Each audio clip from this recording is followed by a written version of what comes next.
Oke. Kalau sudah, Mbak. Ya, kita langsung mulai saja ya. Bismillahirrahmanirrahim. Assalamualaikum warahmatullahi wabarakatuh. Salam sejahtera untuk kita semua. Waalaikumsalam. Waalaikumsalam warahmatullahi wabarakatuh. Oke, apa kabar teman-teman semuanya? Alhamdulillah sehat. Baik, alhamdulillah. Biasa. Oke, alhamdulillah. Semangat pagi. Semangat pagi. Assalamualaikum warahmatullahi wabarakatuh. Wah, sepertinya saya kenal tuh suaranya. Oke, Bapak Ibu sekalian, saya rasa mungkin semuanya sudah sangat siap ya untuk mengikuti training kita malam ini. Ya, malam ini adalah mungkin training yang sangat ditunggu-tunggu oleh Bapak Ibu sekalian ya, yaitu tema yang sangat menarik dan yang sangat luar biasa, yaitu training of trainer yang akan dibawakan oleh trainer atau narasumber kita, Bapak yang terhormat Pak Jeffrey Imron, selaku Direktur PT Jeep Karya Asih. Oke, sebelum kita mulai, di sini saya akan menyampaikan peraturan dari training ini, Pak, Ibu sekalian, seperti biasa. Yang pertama, yaitu pada saat materi disampaikan, semuanya akan saya silent ya, Bapak Ibu sekalian. Kemudian, jika ada pertanyaan, silahkan diketik di kolom chat atau raise hand ya, Bapak Ibu sekalian, untuk bertanya langsung kepada narasumber. Oke, kemudian yang ketiga adalah sangat dilarang untuk coret-coret layar. Jadi dipastikan jika menggunakan smartphone jangan sampai kepencet ya untuk coret-coretnya. Oke, selanjutnya mungkin sebagai dokumentasi Pak Bu sekalian. Nah, Pak Indar sepertinya sudah sangat siap ya untuk foto-foto ya. Baik, mohon untuk dibuka kameranya semuanya, Bapak Ibu. Dipasang pose yang terbaik dari Bapak Ibu sekalian akan kami dokumentasikan. Mungkin Pak Ibu Novia, Pak Rinal, Bapak atau Ibu Faras, Pak Fazri, silahkan dibuka kameranya semuanya. Berikan kami senyum yang terbaik. Yang capture siapa, Mbak Aida? Saya bisa. Ya udah. Bapak juga boleh. Saya aja deh. Ya udah, siap. Siap. 1, 2, 3.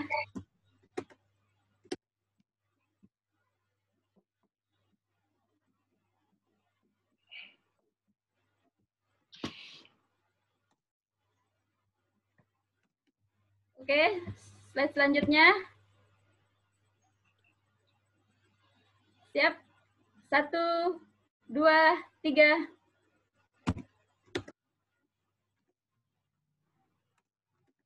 Baik, slide yang ketiga. Oke, silahkan dibuka kameranya Bapak Ibu sekalian untuk slide yang ketiga.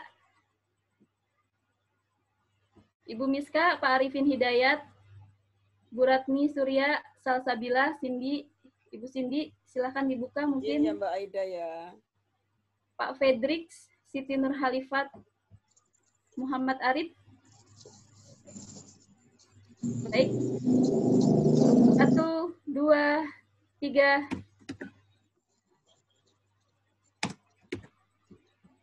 Untuk slide keempat. Yang terakhir. 1, 2, 3.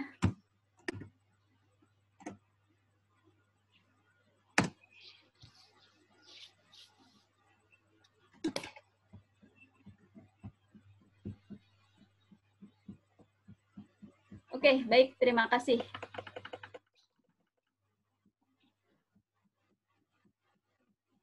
Oke, Bapak Ibu sekalian, terima kasih.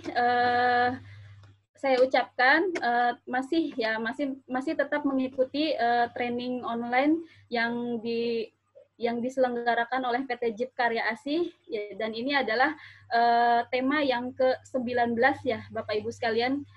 Kita masih ada satu tema lagi nanti di akhir terkait dengan WPS, dan harus masih tetap semangat ya Bapak Ibu sekalian. Oke. Untuk materi malam ini akan dibawakan oleh Bapak Jeffrey Imron. Seperti yang Bapak Ibu sekalian ketahui bahwa Bapak Jeffrey Imron adalah Direktur dari PT JIP Karya Asih yang dengan senang hati meluangkan waktunya yang sangat sibuk untuk mentransfer terkait dengan pengetahuan training of trainer kepada Bapak Ibu sekalian. Oke, mungkin jika Bapak Ibu sekalian ada yang ingin dipertanyakan atau didiskusikan dengan Pak Jeffrey Imron, sangat dipersilahkan. Kemudian tanpa memperpanjang mukadimah, mungkin saya akan mempersilahkan kepada Pak Jeffrey untuk memulai trainingnya. Waktu dan tempat saya persilahkan. Baik, terima kasih Mbak Aida. Saya coba tes sound dulu. 1, 2, 3. Suara saya jelas? Mas. Oke, terima kasih. Mungkin sebelum ditutup mute-nya, biarkan dulu. Saya ada mau bertanya kepada para peserta sebelumnya. Oke, saya buka. Assalamualaikum warahmatullahi wabarakatuh. Waalaikumsalam.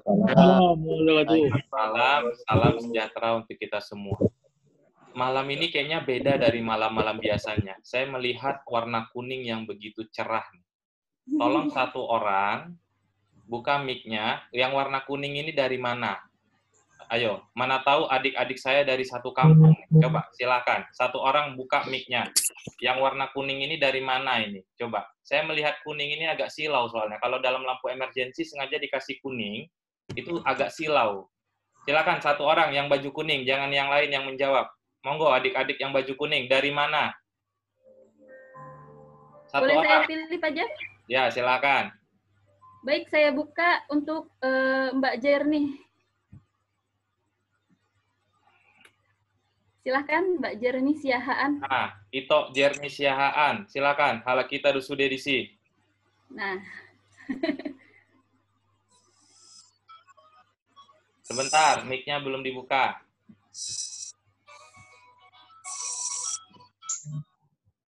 Ito Jernih boleh di-unmute dulu mic-nya. Oke, silakan. Sudah. Silakan. Mbak Jernih. Ya, selamat malam. Dari mana? Kuning-kuning semua ini. Kami yang kuning-kuning dari LKP LPK Sofiacom. LPK Sofiacom. LPK Iya. Sofiacom berdiri di mana? Iya, Pak. Lokasinya di mana saat ini? Kondisinya tempatnya itu di Perawang, Pekanbaru. Oh, Perawang Pekanbaru. Ya, makanya saya lihat kayaknya kenal ini. Pimpinannya Pak Yos ya? Pak siapa Pak namanya? Nofrizal, Pak. Pak Nofrizal. Oh, Pak Nofrizal. Nofrizal, siap. Ini termasuk kurikulum wajib bagi Pak Nofrizal atau gimana?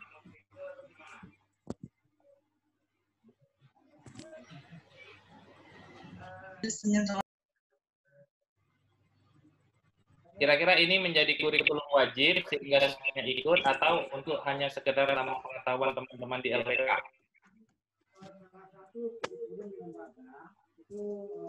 Mungkin kepada Bapak Nofrizal dipersilakan.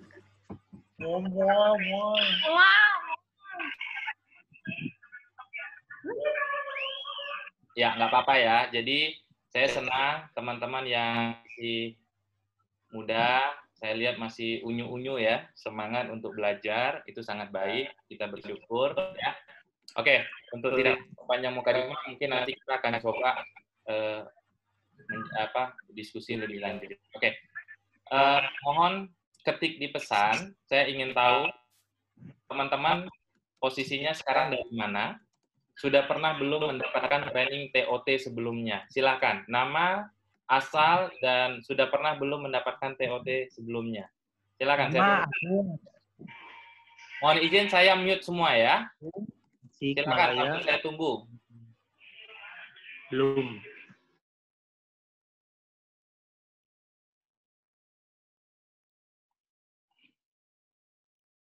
Oke, dari Pak Endar di Batam sudah pernah, Pak Ardel, Bekasi sudah, Halim, Palembang sudah pernah, TTT, oke, Perawang belum, Pak Rian Depok belum, Pak Iwan Gorontalo belum, kemudian Pak Saiful Lombok belum, Pak Rudian SE Perawang belum pernah, Indiani Perawang belum, oke, Laila Halim, oh Laila Halim, oke.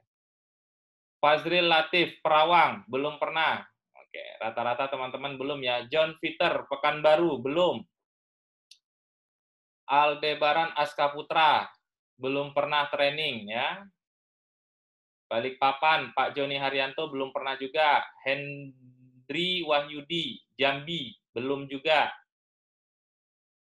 Nah, jadi rata-rata memang belum pernah teman-teman sepertinya ya. Kanda Nofrizal gimana nih? Sudah pernah atau belum nih, komandan ini? Nova Ayu, Perawang, belum pernah. Saya mau tahu nih, belum pernah tapi sudah ikut asesor. Oke, siap. Asesor mungkin lebih tinggi ya. Oke. Kuota kita sudah habis ya, 100 orang. Mohon maaf lahir batin. Kita nggak bisa nambah. Oke. Oke, baik. Terima kasih teman-teman. Kita mulai saja materi pada malam hari ini. Sebelumnya, mohon izin kepada senior, sesepuh, kepada para master-master trainer. Pada malam hari ini, saya coba berperan untuk memberikan sebagai pemateri dalam training terkait training, tema kita malam ini terkait training for trainer. Ya, Mbak Ida, saya confirm sekali lagi, suara saya jelas, bagus, Jelas, atau putus? jelas Pak. Jelas ya? Ya, Oke, jelas, baik. sangat jelas. Oke, bicara sebagai seorang trainer, dulu mungkin pada saat kita belajar di sekolah, SD, SMP, SMA, bahkan sampai kita kuliah pun sebenarnya training itu lebih kurang sama dengan belajar, ya. Jadi training itu sama dengan belajar. Jadi, nah sekarang kalau kita lihat dari dulu kita itu kok belajar dan terus belajar ya Pak ya. Ada pepatah mengatakan tuntutlah ilmu dari ayunan hingga ke liang lahat. Manusia itu tidak pernah berhenti yang namanya belajar. Never stop learning. Kalau bahasa yang sering kita dengar, ya.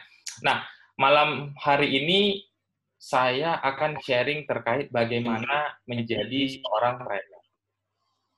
Ini hanya penghantar untuk teman-teman, karena pada dasarnya saya melihat di sini banyak sekali praktisi-praktisi K3, di mana seorang praktisi K3 itu dituntut untuk dapat mendeliver knowledge-nya, ya, mendeliver knowledge-nya kepada seluruh karyawan dengan cara mentraining karyawan tersebut, ya. Nah, ada banyak hal yang menjadi urgensi kenapa dibutuhkan seorang instruktur atau training. Terlebih sejak dikeluarkannya SKKNI pada tahun 2014-2015 lah, yang digema-gemakan SKKNI terutama untuk TOT ini SKKNI nomor 16 tahun 2015 yang ditandatangani oleh Pak Hanif Zakiri selaku Menaker waktu pada saat itu, bahwa setiap orang itu harus memiliki kompetensi sebagai seorang trainer. Ya, nanti saya akan banyak bicara terkait dengan SKKNI 161 tahun 2015 terkait trainer. Ya, oke. Nah, menjadi seorang trainer adalah hal yang tidak mudah karena yang kita ajar itu bukan lagi, mohon maaf, anak-anak kecil yang mereka belum memiliki pengetahuan sama sekali. Tidak jarang terkadang kita berperan sebagai seorang trainer, namun yang kita ajar bisa jadi pesertanya lebih tua dari kita. Tidak jarang juga kita menjadi seorang trainer yang kita ajar mungkin atasan kita sendiri, atau levelnya di perusahaan itu lebih tinggi dari kita. atau bahkan tidak jarang kita menjadi seorang trainer itu kita mendeliver materi kepada orang-orang yang berpendidikan, baik pendidikan tinggi hingga mohon maaf pendidikannya rendah.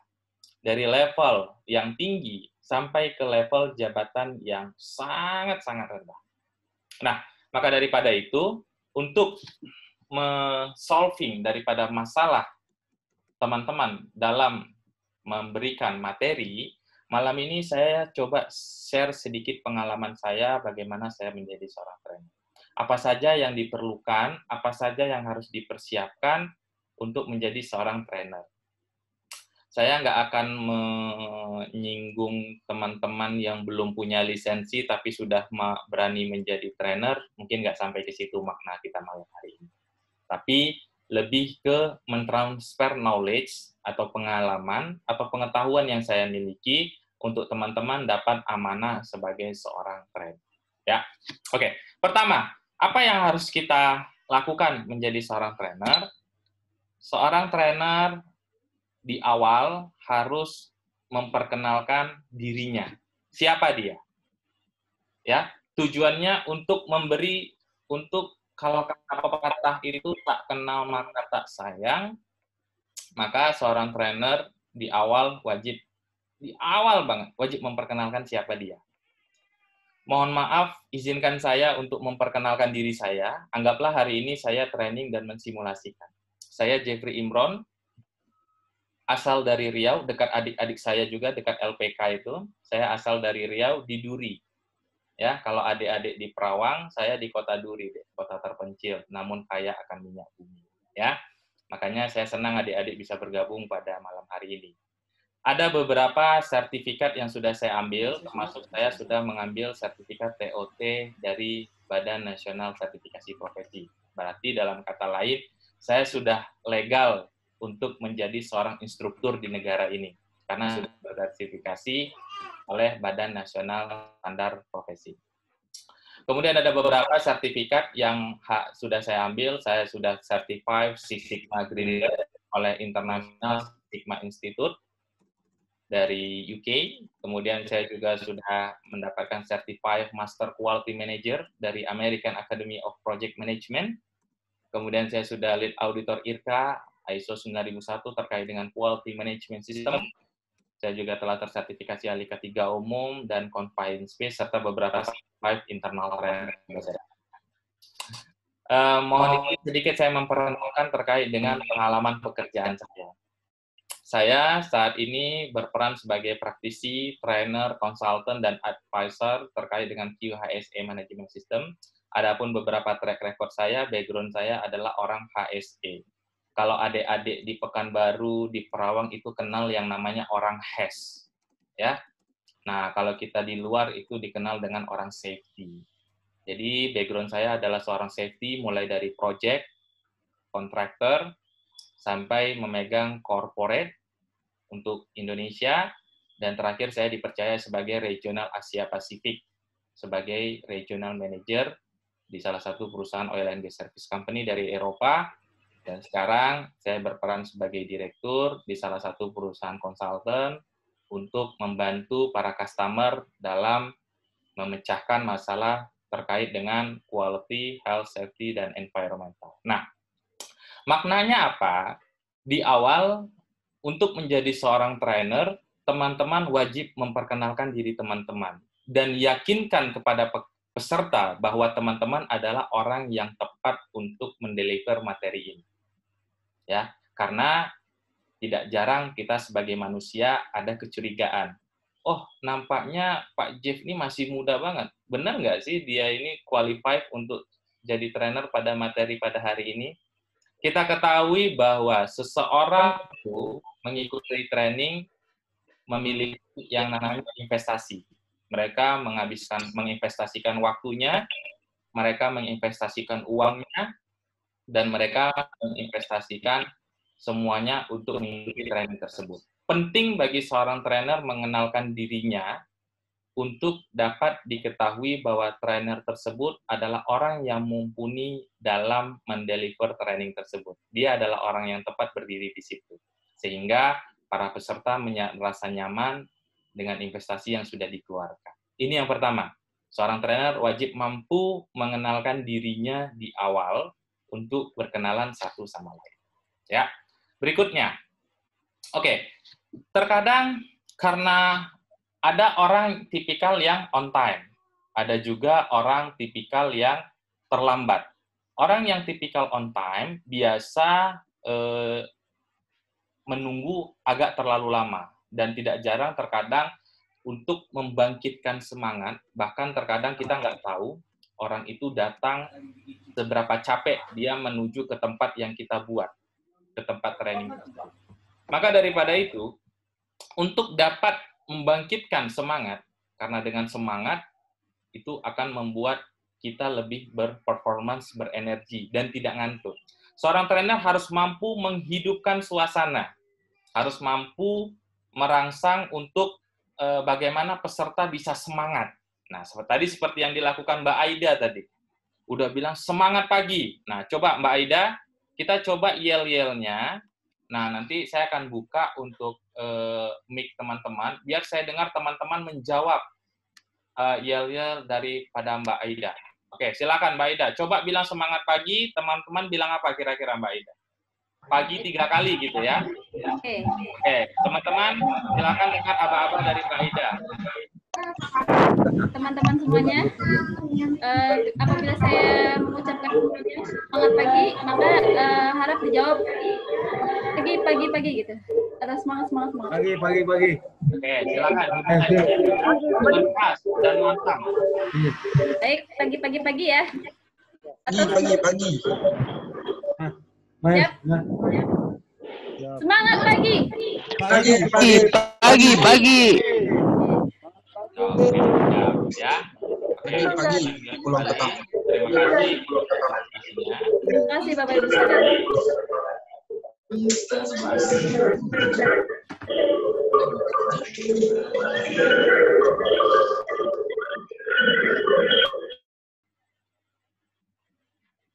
Baik, saya mute kembali semuanya ya Bapak Ibu sekalian. Sampai saya kemudian. Apa maknanya di sini? Pesannya adalah di awal sesi, kita nggak tahu seberapa semangat seseorang datang di tempat training tersebut. Maka daripada itu, tugas trainer harus membangkitkan semangatnya. Dengan semangat, diharapkan training tersebut dapat menjadi suatu perangsang atau trigger ya untuk seseorang dapat lebih semangat di pagi hari, kemudian juga dapat dengan harapannya dengan mereka semangat, mereka dapat menyerap sedikit ilmu yang difasilitasi oleh trainer. Jadi poin kedua sebagai seorang trainer, tadi pertama adalah perkenalan diri, yang kedua adalah membangun semangat para peserta. Bisa jadi dengan yel-yel, ya, dengan yel-yel yang biasa kita kalau briefing pagi itu semangat pagi, seperti itu. Ada juga beberapa yel lainnya yang digunakan untuk terkait membangun semangat itu. Apapun medianya, ya. Nah, bisa juga membangun semangat itu dengan powerful opening speech, ya. Bisa juga. Jadi kita membangun semangat daripada pekerja itu dengan pesan dan kesan yang terbuka, pesan dan pesan yang powerful kepada para peserta. Ya, itu yang kedua. Yang ketiga, saya membuat di sini adalah perkenalkan teman Anda. Nah, kalau tadi kita di sesi awal itu saya bilang bahwa perkenalkan diri Anda. Apa tujuannya memperkenalkan teman Anda? Saya akan coba. Mbak Aida, silakan buka mic Mbak Aida dan Pak Rinal. Ya, silakan. Pak Rinal, tolong kenalkan Mbak Aida ke saya. Sebaliknya setelah Pak Rinal, Mbak Aida tolong kenalkan Pak Rinal ke saya. Siapa dia? Silakan. Pak Rinal, selamat malam. Oh, Pak Rinal lagi bikin teh kali. Oke, yang ready siapa? Mbak Laila ready kali. Pak Rinal, selamat malam. Oh, nasinya belum masak di dispenser tadi ya. Oke. Oke, katakanlah contoh Mbak Laila. Coba Mbak Laila. Mbak Aida coba buka mic-nya Mbak Laila. Mbak Laila, selamat Baik, Kak. malam. Selamat malam, Pak Jeffrey. Ya, Mbak Laila coba dong kenalkan Mbak Aida ke saya, siapa dia, asalnya dari mana, dan dari mana pengalamannya seperti apa. Silakan. Baik, Assalamualaikum warahmatullahi wabarakatuh. Waalaikumsalam. Waalaikumsalam warahmatullahi wabarakatuh. Salam warahmatullahi wabarakatuh. Ya, selamat malam semua. Baik, pada acara malam hari ini, pada kegiatan training JIP pada malam hari ini, saya akan memperkenalkan moderator acara kita, yaitu beliau nama Ibu Siti Nur Aida. Beliau biasa dipanggil Ibu Aida. Dan jadi ini materinya dari Pak Jeffrey Imron. Baik Pak Jeffrey, ini dari moderator acara kita, Ibu Siti Nur Aida. Beliau berasal dari Cibitung. Beliau berpengalaman sebagai trainer internal di perusahaan dan expert di bidang trainer, 5S, dan incident prevention. Seperti itu, Pak. Oke, terima kasih Mbak Aida untuk perkenalan Mbak Laila untuk perkenalan Mbak Aida. Berikutnya Mbak Aida boleh kenalkan tentang Pak Rinal Pangihutan ke saya. Baik, terima kasih Pak Jeffrey atas kesempatannya. Perkenalkan teman saya atau rekan saya, Pak Rinal Pangihutan Toto. Beliau adalah trainer dan expert di bidang oil and gas, perusahaan oil and gas. Beliau berada di Riau, ya, dan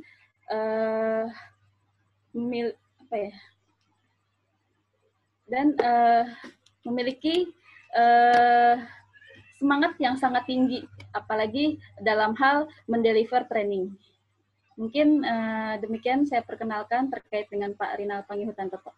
Terima kasih Pak Terima Jeffrey. kasih Mbak Aida. Nah, jadi apa maknanya? Kenapa kita suruh memperkenalkan teman? Harapannya ini dapat mencairkan suasana. Karena bisa jadi peserta itu satu sama lainnya saling kenal. Bisa jadi kalau public training kita nggak kenal satu sama lainnya. Maka daripada itu, salah satu hal yang kita lakukan untuk tidak menjadikan suasana tegang, suasana santai, maka silakan berikan waktu 5 menit kepada para peserta untuk mereka saling kenal, dan kemudian mereka memperkenalkan temannya kepada kita. Jangan memperkenalkan dirinya. Kalau dia memperkenalkan dirinya, nanti dikira sombong banget nih orang, jabatannya GM. Tahu-tahu sama trainingnya sama gua. Ya, nah maka daripada itu, salah satu caranya adalah perkenalkan teman Anda. Trainer harus mampu mencairkan suasana dengan cara menyuruh peserta satu dan lainnya saling berkenalan, berikan mereka waktu 5 menit, kemudian suruh mereka memperkenalkan temannya untuk dapat mencairkan suasana, supaya suasana lebih friendly, santai, dan tidak kaku. Seperti itu ya. Oke, ini yang ketiga. Berikutnya, lakukan 3S. Kita nggak tahu, Mbak Aida pada saat datang, mungkin dia lagi dikejar rentenir. Ya, cicilan handphonenya belum dibayar, nggak tahu juga. Mbak Laila pada saat datang, mungkin tadi kelahi sama suaminya, mukanya masem terus, jeruk diperas. Pak Rinal juga sama, pada saat dia hadir ke lokasi training, habis dikejar-kejar sama CPI terkait dengan permit, matanglah hasilnya. Nah, jadi untuk mencairkan suasana, ya, jangan lupa berikan senyum terbaik Anda kepada teman-teman di sekitar Anda. Satu sama lainnya saling memberikan senyuman. Ya, untuk senyum, salam, dan sapa, kayak SPBU. Nah, ya, senyum, salam, dan sapa. Suruh peserta untuk saling senyum, salam, dan sapa pada saat perkenalan dengan teman-teman. Ini juga sangat penting, trik seorang trainer untuk dapat mencairkan suasana. Ya, nah ini berikutnya. Saya udah nggak tahu yang keberapa, pokoknya berikutnya aja ya. Oke, berikutnya adalah, kok ini Tujuan. Seorang trainer dalam memberikan materi kepada peserta, dia harus mengerti dan dia harus tahu apa tujuan materi itu diberikan. Nah, jadi kalau kita praktekkan pada malam hari ini, pelatihan TOT ini diarahkan agar peserta meningkatkan kemampuan untuk menjadi fasilitator. Nah, jadi saya jelas nih, tujuan saya adalah tujuan saya pada malam hari ini adalah untuk meningkatkan kemampuan menjadi seorang trainer fasilitator yang handal. Oke, ketika kita bicara tujuan dan manfaat, seorang trainer harus tahu dalam materi training yang dia deliver, itu yang kita tingkatkan apa? Knowledge-nya atau skill. Dalam materi training itu ada dua. Kita mau meningkatkan knowledge-nya atau skill-nya. Kita harus tahu dulu, materi saya ini berisi knowledge, hanya untuk menambah pengetahuan peserta. Oke, berarti nanti metodenya hanya ceramah, tanya jawab, sharing diskusi. Atau materi yang saya berikan ini adalah skill, yang dimana untuk meningkatkan keterampilan peserta. Berarti di dalamnya akan ada workshop, ya, akan ada praktikum, akan ada workshop, praktikum, simulasi, dan lainnya. Ya. Jadi ingat, sebagai seorang trainer, teman-teman harus mampu memisahkan, harus mampu mengidentifikasi.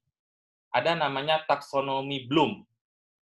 Jadi kita mampu mengetahui materi saya ini berisi knowledge kah atau skill, atau kombinasi dari keduanya, skill dan knowledge. Kalau kita bicara kompeten, di SKKN itu ada 3 pilarnya. SKA, skill, knowledge, dan attitude. Seorang dikatakan kompeten itu ketika dia memiliki skill, keterampilan dalam bidang yang dia geluti, memiliki knowledge, pengetahuan yang baik dalam bidang yang dia geluti, dan memiliki attitude, sikap kerja. Sebagai contoh, seorang koki, bisa jadi seorang koki itu adalah koki terkenal dan hebat. Tapi apa jadinya seorang koki tanpa memasak, tanpa menutupi kepalanya atau rambutnya? Otomatis dia sudah dibilang tidak kompeten. Karena apa? Dia tidak memiliki sikap kerja yang baik. Nah, jadi seorang trainer harus mampu mengidentifikasi tujuan daripada training tersebut. Apakah tujuannya itu berarah kepada skill peserta? Nanti akan kita connect kepada media, alat, dan bahan. Kita akan belajar nanti itu, ya. Atau knowledge saja. Skill dan knowledge akan membentuk yang namanya attitude. Jadi 3 elemen kompetensi atau 3 pilar yang disebut orang menjadi kompeten. Dia memiliki skill, keterampilan, dia memiliki knowledge, dan dia memiliki sikap kerja yang baik. Seperti itu, ya. Itu berikutnya. Jadi kita harus tahu dulu tujuannya apa. Berikutnya, manfaat. Nah, tujuan dan manfaat. Jadi kalau misalnya tujuannya tadi adalah knowledge, berarti manfaatnya harus inline dengan tujuannya. Jadi memperkaya knowledge-nya, menambah knowledge-nya. Kalau tujuannya tadi adalah skill, tema yang kita bawa adalah skill, berarti manfaatnya menambah keterampilan. Peserta jadi mampu mengidentifikasi bahaya, menilai resiko, peserta mampu dengan terampil bekerja pada ketinggian, peserta mampu dan terampil membangun scaffolding pada pekerjaan hanging dan high risk, ya. Nah, berikutnya, teman-teman sebagai seorang trainer harus mampu memberitahu kepada peserta apa manfaatnya, di mana itu harus inline dengan tujuan dan inline dengan judul kita, skill dan knowledge, ya, seperti itu. Kalau kita buat di sini adalah mengenal komponen esensi dasar dari SDM sebagai potensi dinamis mencapai tujuan perusahaan. Jadi tujuan kita memberikan training kepada peserta itu, nanti kita akan bicara banyak terkait dengan training need analysis dan lainnya. Tapi teman-teman sebagai seorang trainer harus mampu mengidentifikasi apa manfaat dari materi yang teman-teman deliver kepada peserta. Seperti itu, ya. Oke. Kemudian sebagai seorang trainer juga harus mampu membuat yang namanya timetable training. Ya. Nah, tadi ini mau dihapus Mbak Aida ini, padahal saya mau jelaskan gitu loh. Timetable training. Ya, dengan senyuman nggak berdosa, dia tunjukin senyumannya. Ya. Apa guna timetable training? Nah, ini nanti akan inline dengan bagaimana menyusun program training dan membuat silabus. Ya. Apa tujuannya, Pak? Ada timetable training supaya training tersebut objektif.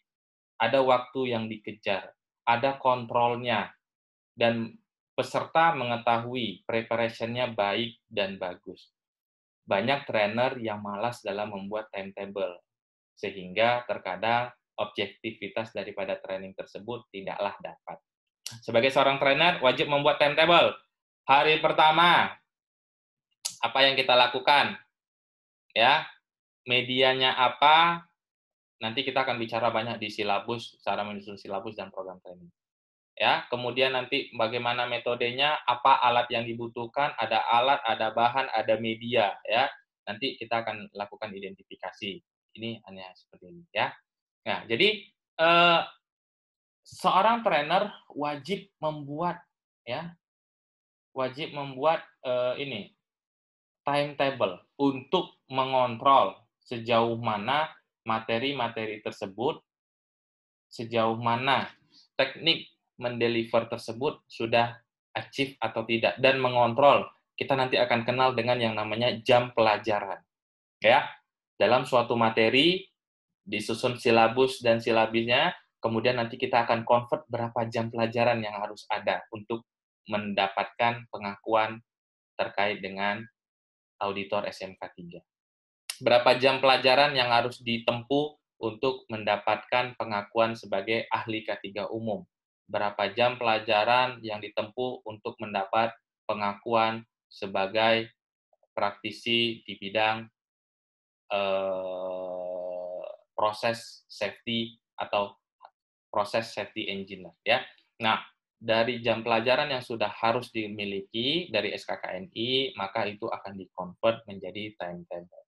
Jadi teman-teman dalam menjadi trainer, tolong buat timetable untuk mengontrol materi tersebut. Ya, saya nggak tahu kapan lagi, pokoknya berikutnya lagi. Nah, seorang trainer wajib menetapkan rules. Ada yang namanya training rules, agar training tersebut tidak sembarangan. Ya, kalau kita bicara SKKNI level 3, ya, pelatihan SKKNI, training for trainer level 3, di mana seorang trainer wajib memastikan tempat training itu dalam keadaan safe. Salah satunya dengan melakukan semacam seperti safety induction. Peserta yang datang di tempat kita atau hotel tempat kita melaksanakan training, dia belum tahu di mana toilet, di mana master point, dan di mana pintu keluar tempat dia nanti akan lari pada saat emergency. Yang dikatakan trainer kompeten dalam SKKNI 161 adalah trainer wajib memastikan area kerja atau area training itu safe. Ya, nah, jauh lebih dalam, seorang trainer wajib menjelaskan rules dalam training sebelum training itu dimulai. Contoh, di sini ada dibuat saat emergency, diusahakan tetap tenang, jangan panik, hari ini tidak ada drill, kalaupun ada drill, nanti ada petugas yang akan mengarahkan kita pergi ke lobby, master point-nya ada di depan lobby. Di awal itu wajib dilakukan oleh seorang trainer. Itulah yang dibilang trainer yang kompeten. Kemudian kita mengkonfirmasi jadwal coffee break dan tempat dilaksanakannya coffee break. Jadwal coffee break-nya itu jam 10 sampai jam 10.15. Tempatnya nanti Bapak Ibu silakan, di sebelah kiri kita sudah tersedia coffee break-nya. Untuk merokok, area di sini dilarang merokok, nanti kalau mau merokok silakan. Terus kemudian penggunaan smartphone, ini juga penting, agar peserta training itu fokus. Berikan di awal bunuh handphone Anda. Jangan sampai handphone Anda ada pada saat kita training, supaya tidak mengganggu yang lainnya. Kemudian yang paling penting adalah feedback. Jadi seorang trainer harus mampu membuat training rules, ya, sebelum memulai itu. Harus ada training rules-nya. Apa-apa saja yang menjadi, tadi Mbak Aida, nah coba Mbak Aida bacakan, Apa saja tadi training rules sebelum kita melaksanakan training ini, online training? Silakan Mbak Aida.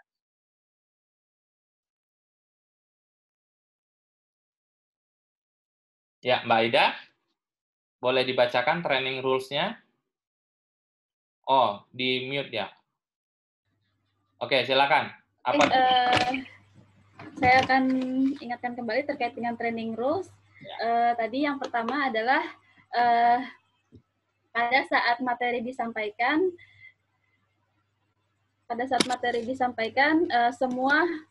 semua audio akan kami mute. Ya. Kemudian jika ada pertanyaan, dipersilahkan ketik di papan chat atau klik raise hand dan akan saya buka mic-nya untuk berbicara langsung dengan narasumber. Kemudian yang ketiga adalah dilarang untuk mencoret-coret layar, khususnya untuk yang menggunakan smartphone. Oke, terima kasih Mbak Aida. Nah, itulah salah satu contoh training rules yang harus ditetapkan oleh seorang trainer.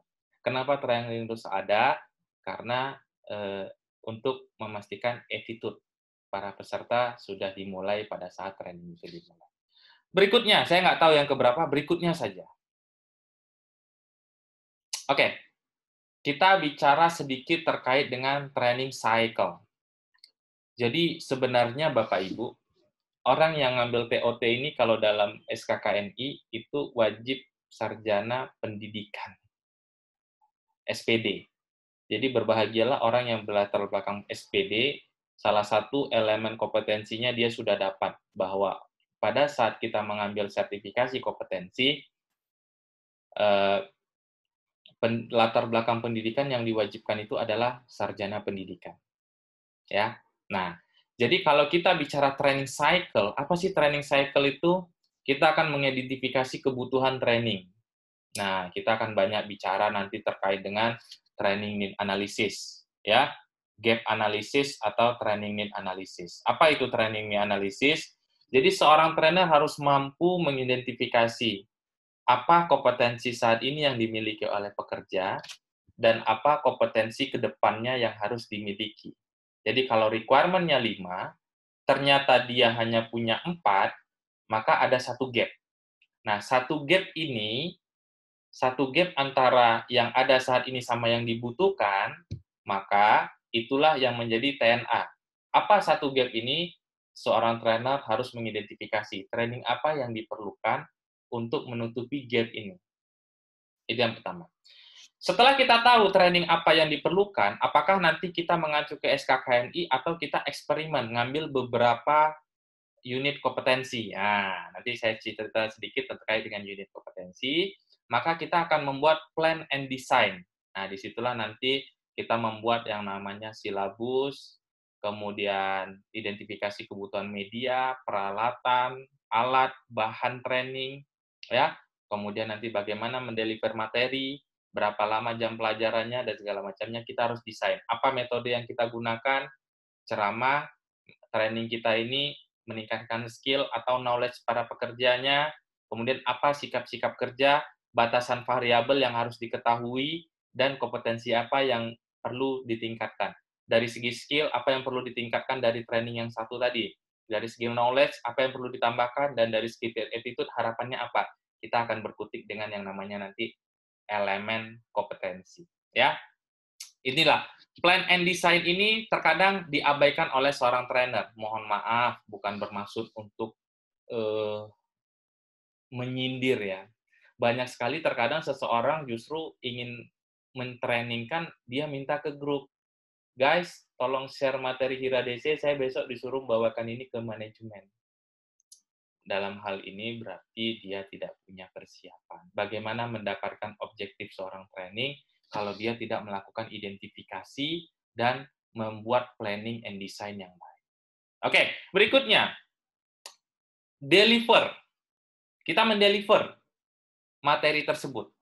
Ya, mendeliver materi tersebut. Jadi, saatnya adalah on training, bertatap muka, dan mendeliver materi tersebut. Ya, dan kemudian kita lakukan assess, ya. Nanti ada metodenya, apakah kita melakukan pre-test, post-test, atau kita nanya langsung kepada peserta, bagaimana kita mengetahui mereka itu sudah masuk, menerima, paham atau belum. Jadi harus ada asesmen dari seorang trainer. Metodenya bisa jadi memberikan pre-test dan post-test untuk mengevaluasi hasilnya. Pada saat pre-test, sebelum kita ngajar, dia dapat nilai berapa. Pada saat post-test, setelah kita ngajar, dia dapat nilai berapa. Kita tetapkan indikator daripada kelulusannya. 6,5 sampai 70 berarti dia lolos. Kalau tidak, seperti itu. Atau seorang trainer memberikan pertanyaan kepada peserta untuk memastikan dia ini. Banyak metode yang bisa kita gunakan. Nanti kita akan bahas metodenya apa saja. Dan yang terakhir adalah jangan lupa, training itu harus dievaluasi. Ada namanya evaluasi training. Ya. Nah, ini udah mulai nih, attitude-nya nggak baik, karena sudah mulai coret-coret. Ya. Nah, ini nggak kompeten kalau di SKKNI nih. Sikapnya kurang bagus. Teman-teman tolong kerjasamanya untuk kenyamanan kita bersama semuanya ya. Oke, terima kasih. Saya akan hapus dulu. Berikutnya. Nah, kita lanjut. Saya nggak tahu kalau berapa, pokoknya berikutnya aja gitu ya. Mohon maaf Pak Jeffrey. Ya, silakan. Mungkin sebelum lanjut ke slide yang selanjutnya, apakah kita langsung ke sesi pertanyaan, tanya jawab, Pak? Silakan, Mbak Aida. Kayaknya saya tadi pinginnya ngebut, padahal belum malam Jumat ya. Oke, silakan Mbak Aida. Oke, Pak. Di sini sudah ada pertanyaan yang masuk, Pak, di kolom chat. Mungkin langsung saja ya, Pak ya. Yang pertama, pertanyaan dari Bapak atau Ibu ya? Bapak Ratni Surya. Kenapa sarjana pendidikan, Pak Jeffrey? Kenapa tidak sarjana komunikasi atau lain? Apakah ada alasan khusus atau syarat tertentu? Oke, kenapa sarjana pendidikan? Karena dialah para guru itu sebenarnya kita melihat mereka itu sepele, Pak. Tapi mereka itu sulit, Pak, untuk mendeliver suatu training. Mereka membuat silabus, membuat RPP, membuat bagaimana cara indikator kompetensi, apalagi sekarang pendidikan itu berbasis kompetensi, apa kompetensi yang ingin didapatkan. Karena yang mempelajari itu semua adalah mereka yang menempuh pendidikan pada saat mengambil sarjana pendidikan. Jadi memang seorang trainer itu adalah guru, ya. Nah, guru itu dia sudah mendapatkan training itu semua. Jadi rata-rata plan and design ini tidak dikenali oleh trainer yang ada saat ini. Sementara kalau kita bicara SKKNI, nanti di akhir akan saya bahas, plan and design ini sangat ditekankan. Bagaimana kita dapat membuat biografi kita, portofolio kita, terkait dengan kita memplanningkan dan mendesain suatu bahan pelajaran. Dan itu yang biasa, yang dapatkan itu adalah seorang SPD. Sedangkan orang komunikasi hanya memperbaiki kata-kata dan menyusun kata-kata, menata kata-kata untuk mendelivernya. Seperti itu lebih kurang. Mbak Aida, silakan dilanjut. Baik, Pak Jeffrey, mungkin di sini saya akan menerangkan kembali ya. Mungkin maksud Pak Jeffrey idealnya ya Pak Jeffrey ya? Oh iya. Idealnya apa wajib, Pak? Oh, kalau ini kan saya bilang, jadi tidak menutup kemungkinan jurusan lain pun menjadi seorang trainer, enggak. Saya sendiri juga bukan background SPD, tapi sudah mendapatkan. Namun kalau kita bicara syarat dari SKKNI, salah satunya adalah SPD. Saya sendiri bukan background SPD. Jadi tidak menjadi suatu hal yang fatal ketika seseorang bukan background SPD. Tapi kalau dia SPD, itu lebih baik lagi, sudah terpenuhi satu persyaratan sebagai seorang trainer. Seperti itu, Mbak Aida. Oke, terima kasih Pak Jeffrey. Mungkin seperti itu ya Pak Ratni untuk jawabannya. Selanjutnya pertanyaan dari Pak Tuhu Uboyo Wicaksono, apakah di silabus tersebut terdapat juga mengenai training need analysis, Pak? Oh tidak, kalau silabus sudah tidak bicara training need analysis, Pak. Kalau silabus kita sudah merencanakan apa unit kompetensi yang harus dicapai, kemudian nanti apa sasaran terkait skill, knowledge, dan attitude yang akan dicapai, apa metodenya, kemudian nanti berapa lama jam pelajarnya. Silabus itu udah nggak bicara TNA, silabus itu udah masuk ke dalam ini. Kalau TNA itu diidentifikasi nanti. Kalau plan itu udah nggak masuk, kita udah tahu apa yang dibutuhkan, kita membuat plan. Silabus itu udah masuk di plan and design, seperti itu. Mbak Aida. Silakan. Terima kasih Pak. Kemudian pertanyaan dari Pak Dodi ini Pak. Pak Dodi. Pak Dodi LH ya Pak ya. Oh, Apakah seorang trainer harus tersertifikasi TOT? Kemudian apabila hanya ikut training malam ini dan mendapatkan sertifikat dari PT JIP Karya Asih, apakah itu sudah cukup atau seperti apa Pak? Oke, baik. Ini saya serba salah nih. Saya bilang nggak legal, tak ada yang mau sertifikat. Saya bilang legal, SKKNI tak bicara begitu. Ini buah si malakama. Tapi begini, saya coba bijak dalam menyampaikan informasi ya. Seorang trainer yang sah di mata negara dan di mata hukum adalah trainer yang sudah tersertifikasi dari Badan Nasional Sertifikasi melalui dasar hukum SKKNI 161 tahun 2015. Dialah seseorang yang telah melakukan diklat, pendidikan dan pelatihan, serta lulus asesmen dari asesor, dan sah menjadi trainer, dan telah mendapatkan seorang TOT. Tapi, ada tapinya juga nih. Trainer tersebut adalah untuk trainer yang bersifat pengesahan, adanya pengesahan atau external trainer. Bagaimana dengan internal trainer yang hanya dibutuhkan untuk pemahaman internal dan tidak dibutuhkan untuk lisensi? Contoh, training awareness safety. Itu nggak butuh trainer yang punya sertifikat, karena awareness safety bagi internal perusahaan kita saja. Bisa orang HSE yang memberikannya, karena di situ juga nggak ada sertifikat.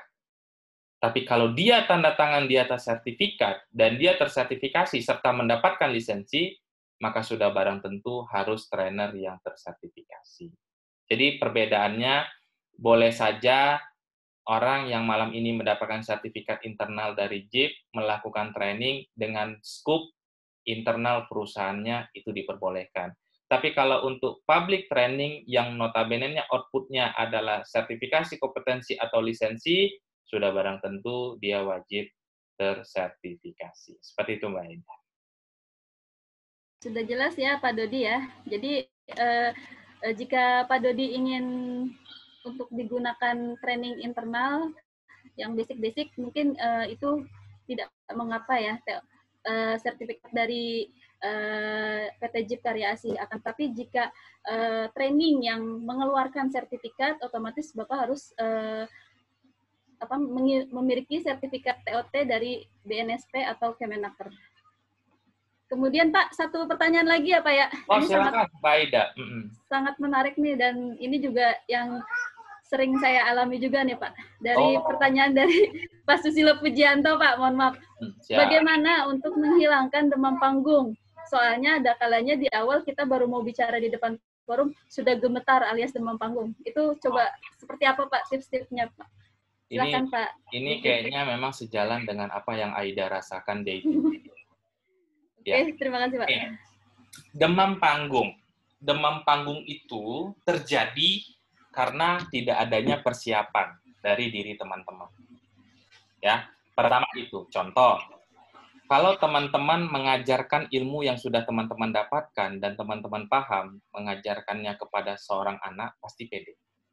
Demam panggung didapatkan pertama karena tidak adanya persiapan. Jadi ibaratnya jadi trainer dadakan. Itu yang pertama. Yang kedua, demam panggung itu terjadi karena teman-teman sendiri nggak pede dengan diri sendiri. Ya, apalagi kalau melihat mau teman-teman yang jauh lebih tua dengan jenggot putih, rambut putih ikut hadir dalam acara itu. Itu juga. Yang ketiga, demam panggung itu terjadi karena teman-teman juga tidak biasa berbicara depan umum.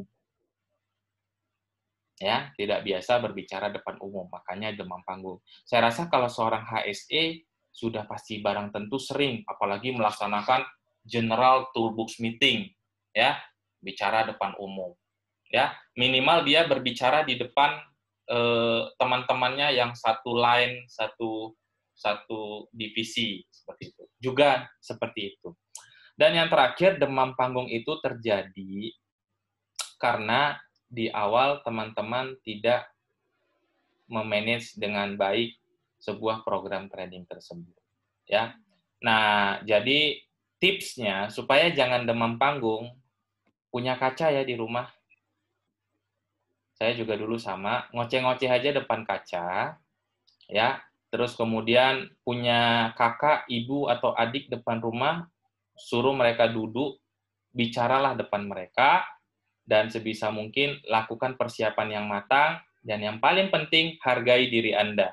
Jangan sampai teman-teman tidak menghargai diri, tidak pede dengan diri sendiri. Kalau teman-teman sudah tidak pede, bagaimana mau mendeliver materi tersebut? Intinya, persiapan yang sangat baik adalah kunci untuk teman-teman dapat mendeliver dengan baik dan menghilangkan demam panggung itu sendiri. Seperti itu, Mbak Ida. Baik, terima kasih Pak Jeffrey atas tips-tipsnya. Mungkin sudah terjawab ya Pak Susilo ya. Oke, untuk session tanya jawab pertama mungkin sampai di sini dulu ya. Pak Jeffrey dipersilahkan untuk melanjutkan materinya. Oke. Berikutnya lagi. Kita akan coba bahas terkait dengan training. Apa itu training? Training adalah sekumpulan kegiatan yang bertujuan untuk memperbaiki pengetahuan dan skill. Ya, seseorang berdasarkan pada pertimbangan bahwa kegiatan tersebut bisa dipraktikkan dalam aktivitas. Jadi, sekumpulan kegiatan yang bertujuan untuk memperbaiki pengetahuan dan skill. Jadi, tadi pengetahuan dan skill. Bisa jadi pengetahuannya saja, bisa jadi skill-nya saja, atau combine dari keduanya. Itulah kenapa teman-teman wajib tahu di awal, materi saya ini terkait apa ya. Kalau dia skill, jangan sampai metodenya cuma ceramah. Nggak masuk. Kalau dia knowledge, jangan sampai cuman hanya ada banyak praktikum, karena dia butuh knowledge. Ya. Jadi tujuannya adalah menambah pengetahuan dan skill atau kombinasi dari keduanya. Ya, ingat itu. Jadi bagaimana kita bisa menambah pengetahuan dan skill, sedangkan kita sendiri nggak menguasai materi sebagai seorang fasilitator? Itu salah satu kunci. Oke, sedikit cerita.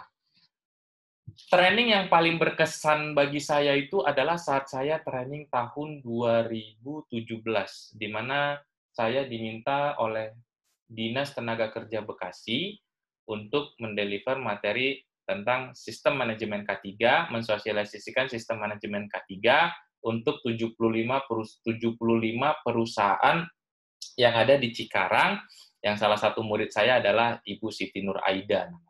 Ya. Nah, training tersebut merupakan training yang luar biasa bagi saya. Kenapa? Karena selama ini saya tuh bergelut dengan ISO RAISO gitu. Ya, saya bergelut dengan OSAS 18001. Tetapi saya diminta untuk ngisi materi SMK 3 PP 50 tahun 2012. Dan pada saat hari pertama, kepala dinasnya langsung bilang, tolong dikasih tahu kepada saya ketika trainernya nggak baik dalam mendeliver, nggak bagus, nggak enak, kita ganti. Itu depan mata saya. Langsung bilang seperti itu kepala dinas. Menghadapi 150 orang depan podium aja itu udah gemetaran kaki. Ditambah dengan pukulan dari kepala dinas ketika trainernya nggak baik. Apa yang saya lakukan? Saya bangun jam 4 subuh. Jam 5. Kalau kata orang tua zaman dahulu, bangun pagi itu daya ingatnya lebih cepat. Saya bangun jam 4 subuh, kemudian materi yang sudah saya buka, saya pelajari, dan saya combine dengan regulasi yang ada dan beberapa artikel. Hingga jam 7 pagi. Saya ada waktu sekitar 3 jam, dari jam 4 subuh sampai jam 7 pagi. Jam 7 pagi saya sarapan, jam 8 saya harus mendeliver materi tersebut. Nah, itulah salah satu tipsnya. Saya, seorang trainer, wajib menguasai materi. Itu sudah mutlak. Nggak boleh tidak. Kalau tidak, maka tujuan untuk menambah atau mendevelop skill dan knowledge itu sia-sia. Wong dia aja nggak ada skill dan knowledge di bidang itu. Makanya tidak jarang ada beberapa trainer yang menolak untuk mengisi yang bukan bidangnya dia. Takutnya nggak amanah. Jadi teman-teman, intinya adalah bagaimana kita bisa mendevelop skill dan knowledge para peserta kalau kita sendiri sebenarnya tidak ada skill dan knowledge di bidang itu. Nah, bagaimana caranya? Ada dua. kita nggak ambil, atau kita ambil tapi kita perkaya dulu diri kita dengan informasi di waktu yang cepat. Itu yang saya lakukan pada saat menjadi trainer di Prembis Hotel Cikarang pada saat itu. Saya harus bangun jam 4 subuh, kemudian saya belajar sampai jam 7, ada waktu 3 jam saya belajar, ngulik materi, buka slide saya, combine dengan undang-undang dan artikel, sehingga saya bisa mendelivernya dengan baik. Jadi di mata peserta, saya expert, padahal sebenarnya saya tahu duluan saja dari mereka. Itu seperti itu. Jadi, training tujuannya adalah bagaimana kita dapat memperbaiki pengetahuan dan skill. Ya, itu garis bawahi.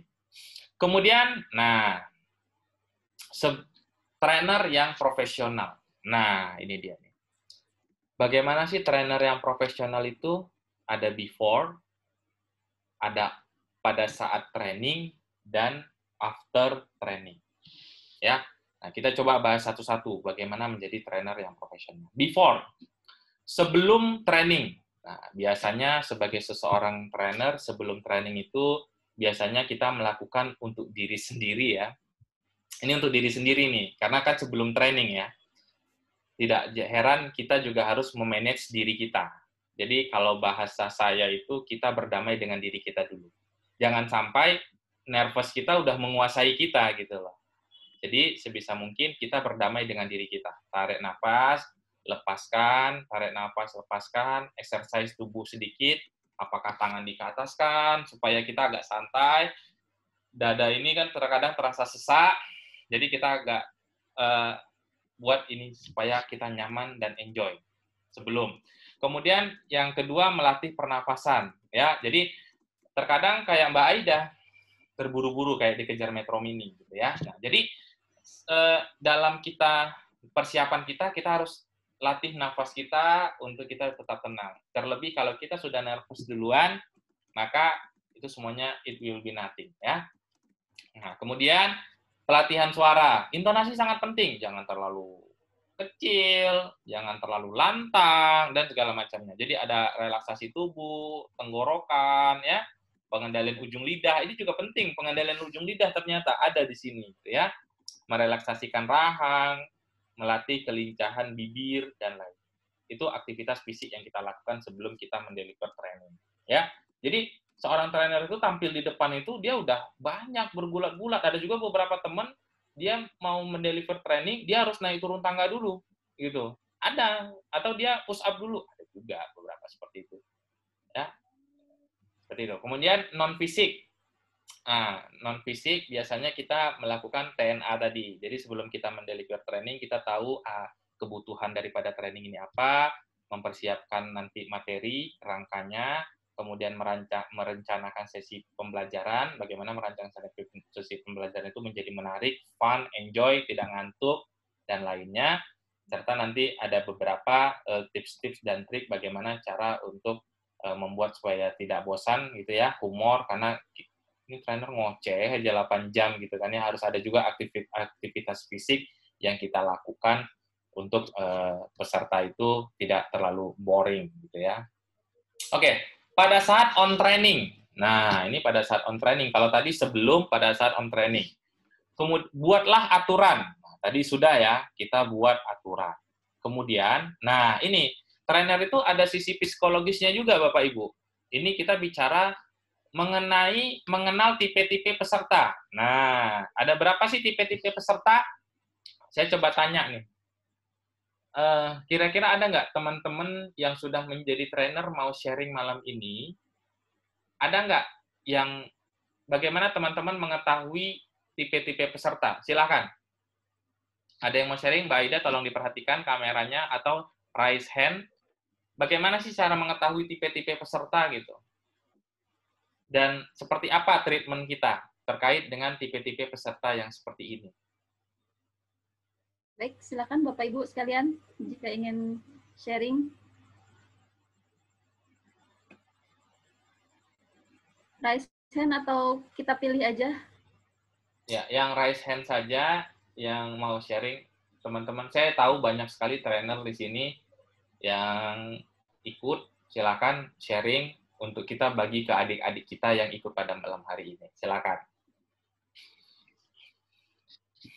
Atau jika malu-malu mungkin bisa diketik di papan chat, Pak, sharingnya, Bu. Seperti training sebelumnya, Bu Cici yang aktif. Oke, saya lanjut ya, mungkin nanti di akhir. Pertama, ada tipe peserta itu yang hanya fokus pada apa yang kita katakan. Jadi, pada saat kita ngajar itu, dia itu fokus aja melihat kita. Nah, peserta yang seperti ini, itu kita jadikan teman. Ya. Kemudian ada peserta juga yang percaya diri dan nyaman. Dia itu percaya diri dan nyaman, materi itu udah dia kuasai gitu.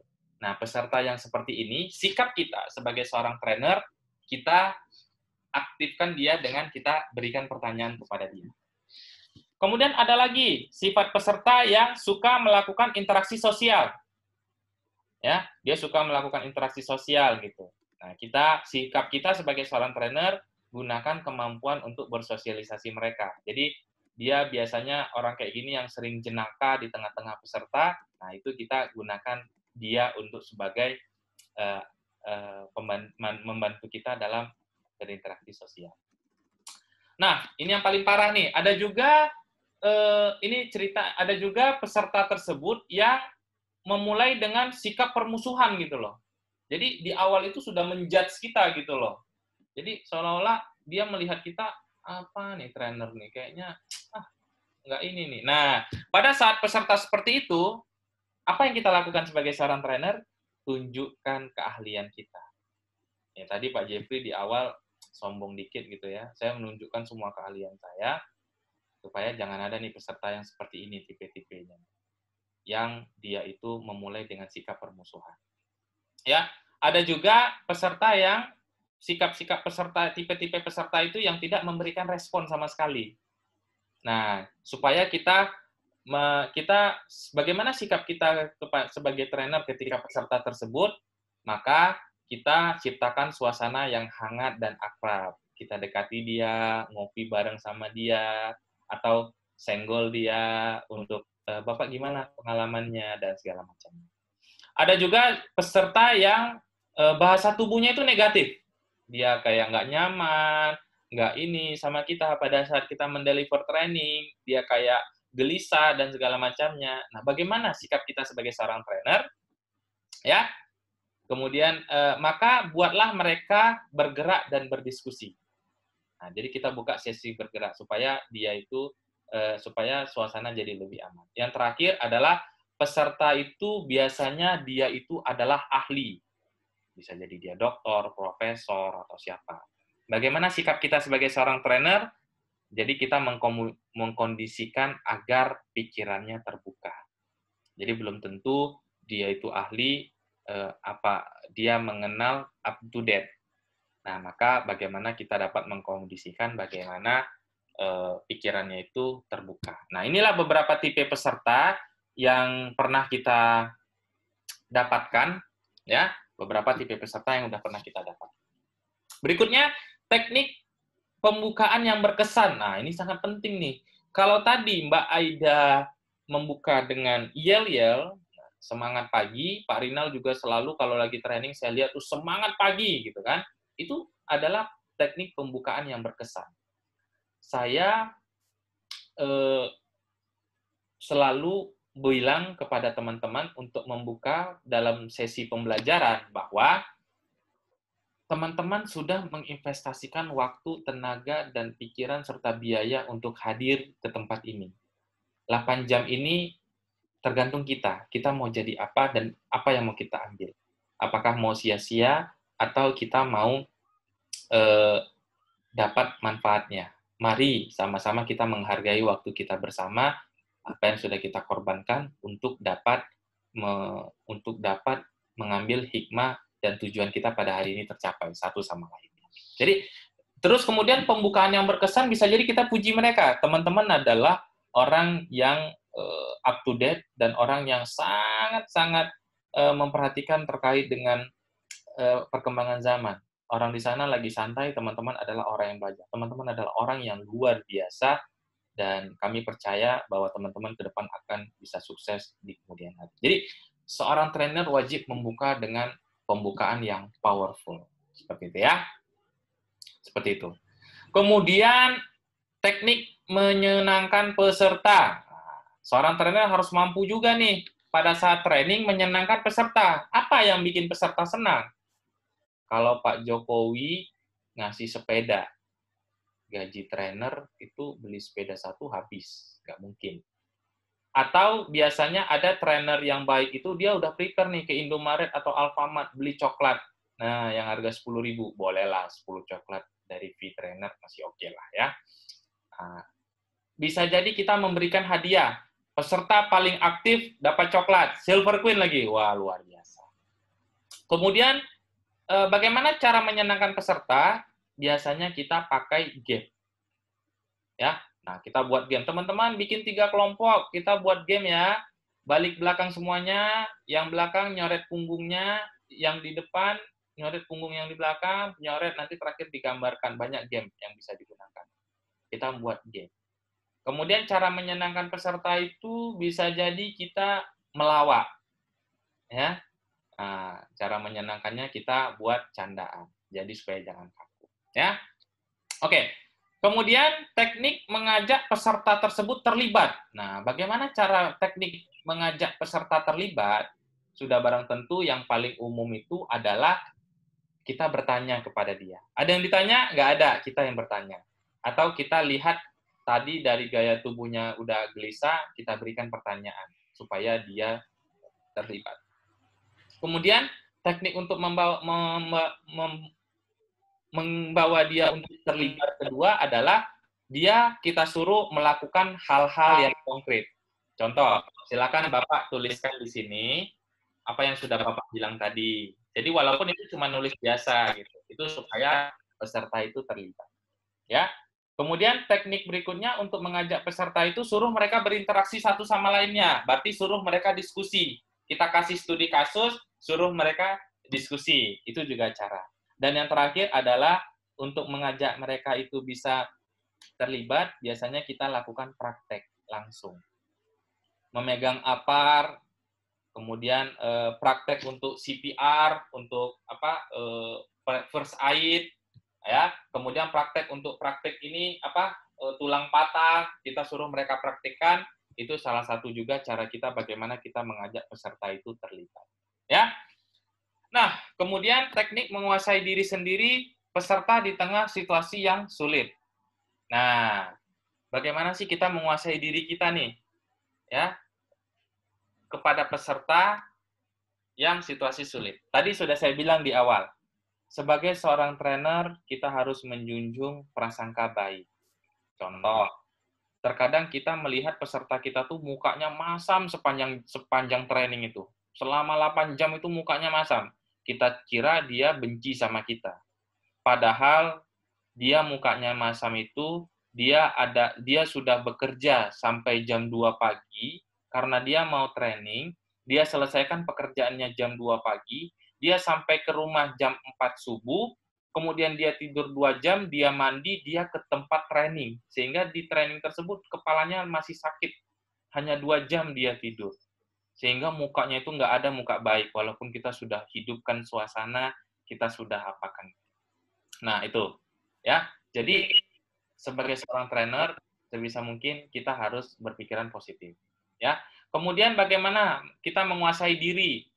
Kita coba memaafkan diri sendiri. Ya. Jadi, kesalahan-kesalahan kita di lalu, kita coba perbaiki, jangan diulang. Kemudian bagaimana menguasai diri di situasi yang sulit juga? Kalau sekiranya kita sudah nggak nyaman dengan gaya kita dan peserta pun tidak nyaman, mungkin kita boleh menarik nafas dulu sebentar, menjeda trainingnya, memberikan mereka workshop atau diskusi, kita ke kamar mandi, kita tarik nafas, kita tenangkan diri kita, dan berdamai dengan diri kita sendiri. Ya. Nah, kemudian bagaimana juga? Bisa jadi kita lakukan obrolan ringan. Ya. Atau bisa juga untuk menguasai diri itu, kita berikan suatu cerita yang agak menyimpang untuk memancing minat peserta tadi lagi. Seperti itu ya. Nah, kemudian bahasa tubuh dan ekspresi. Ingat, seorang trainer itu bukan seorang inspektur atau pengawas. Sebisa mungkin seorang trainer itu tangannya jangan di belakang. Banyak trainer kalau dia itu kaku, biasanya tangannya itu di belakang. Di belakang. Ya, dua tangan di belakang, pinggang. Atau tangannya itu masuk ke dalam saku, nggak boleh. Jadi kalau saya ibaratkan, seorang trainer itu dia peta, Pak. Dari sini, ya, sampai ke ini, lengan kita, sampai ke perut. Nah, jadi dia peta dari lengan sampai ke perut. Posisi tangan kita adalah antara lengan sampai ke perut kita. Jadi tidak jarang seorang trainer itu tangannya di perut seperti ini. Atau begini. Atau dia begini. Nah, itu bahasa tubuh. Jadi seorang trainer tidak boleh tangannya di belakang. Itu sangat tidak baik seperti itu ya. Kemudian teknik penutupan yang powerful juga sama tadi, pembukaan dan powerful. Kemudian yang paling terakhir adalah pelajaran itu harus berbasis kompetensi. Ya. Jadi kita tahu apa skill, knowledge yang harus kita deliver kepada peserta ya.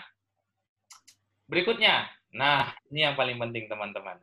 Ingat, jangan menggurui, tapi memfasilitasi. Ya, jangan memerintah, tapi merangsang mereka untuk mendorong, untuk mereka sadar melakukan itu. Ingat, seorang trainer itu bukanlah dia orang yang paling hebat, paling expert, dan paling pintar. Saya selalu bilang kepada peserta saya, dalam kita melaksanakan training ini, kita hanya menyamakan persepsi. Karena apa? Orang yang kita training tersebut bukanlah orang yang dari nol. Pekerja yang kita training, itu mereka sudah punya banyak sekali persepsi dan informasi yang masuk ke kepalanya. Sehingga kita harus memfasilitasi bagaimana kepintarannya, bagaimana potensi dirinya, bagaimana pengetahuannya kita keluarkan, kita rangsang, kita dorong untuk dia mengeluarkannya sehingga dapat tercipta suasana yang aktif. Trainer hanya memfasilitasi komunikasi, memfasilitasi informasi, sharing knowledge dan segala macamnya, dan memfasilitasi bagaimana meningkatkan skill dan knowledge peserta. Jangan menggurui. Jangan. Seorang trainer itu bukan menggurui. Kemudian jangan memerintah. Tolong, Bapak ambilkan itu spidol, tulis di papan tulis. Itu sangat nggak baik. Seorang trainer, mungkin Bapak boleh dikasih contoh dulu. Ini spidolnya, silakan Bapak dikasih contoh dulu. Nanti tuliskan dulu. Nanti Bapak yang kedua, silakan dituliskan. Bapak yang ketiga, silakan. Nah, kita akan coba analisis secara bersama. Sebisa mungkin jangan sampai memerintah.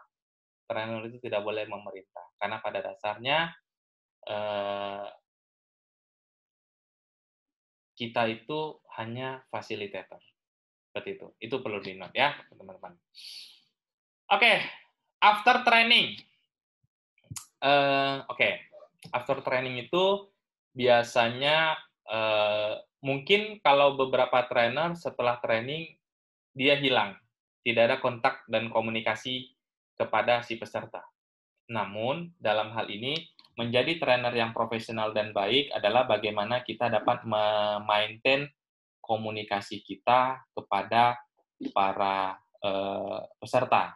Bagaimana kita dapat memaintain komunikasi kita kepada para peserta dengan baik dan dengan baik dan sangat-sangat berkontinu. Dan bila perlu, kita setelah training memberikan masukan, oh Bapak nanti setelah ngambil TOT BNSP, Bapak ambil lagi nih asesor. Karena zaman sekarang itu, asesor itu merupakan suatu peluang kerja yang sangat baik. Jadi setelah training, asesor untuk dapat Bapak bersaing. Atau, oh Bapak setelah ikut training ini, silakan ngambil nanti Certified Master Trainer dari trainer-trainer kondang. Ya, sebagai contoh, idola saya Pak Ari Ginanjar Agustian misalnya, ya. Ada beberapa lagi trainer-trainer kondang, Bapak ambil ke mereka. Jadi di BNSP Bapak dapatkan kompetensi dan knowledge, di mereka Bapak lebih mendalami lagi makna sebagai seorang trainer, yang dapat mengubah dan melunakkan hati peserta. Seperti itu ya. Oke.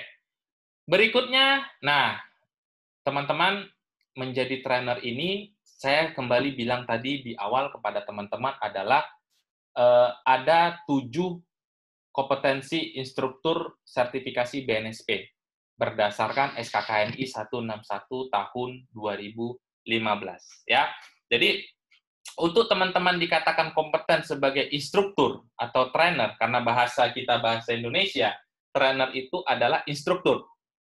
Ada 7 hal yang harus teman-teman tahu, paham, dan mengerti untuk dikatakan kompeten. Dan ketika teman-teman mengambil sertifikasi TOT BNSP level 3, maka ketujuh kompetensi ini akan kita kenalkan kepada teman-teman. Ya. Apa itu? Kita coba ulas ya. Pertama, seorang instruktur dalam SKKNI-nya wajib memastikan lingkungan belajar yang aman dan sehat, serta nyaman. Ya. Yang kedua, seorang trainer itu harus mampu menyusun program pelajaran. Nah, kita akan buat nih programnya. Programnya based on SKKNI atau kita coba combine antara beberapa elemen kompetensi dan KUK. Yang ketiga itu, seorang trainer itu dikatakan dia trainer, dia harus mampu mengelola bahan pelatihan yang akan dia deliver. Terus kemudian dia harus mampu mengelola media pelatihannya, dia mampu juga mengelola peralatan, apa yang dibutuhkan untuk pelatihan, dan dia juga harus mampu merencanakan penyajian pelatihan, serta seorang trainer dikatakan kompeten sesuai SKKNI, dia harus mampu melaksanakan face-to-face, pelatihan tatap muka. Saya share sedikit terkait dengan SKKNI, mungkin ada teman-teman yang belum dapat dan paham atau melihat SKKNI, saya akan coba share kepada teman-teman. Adik-adik saya yang dari Perawang, ini kakak kenalkan terkait dengan SKKNI ya. Oke, sebentar.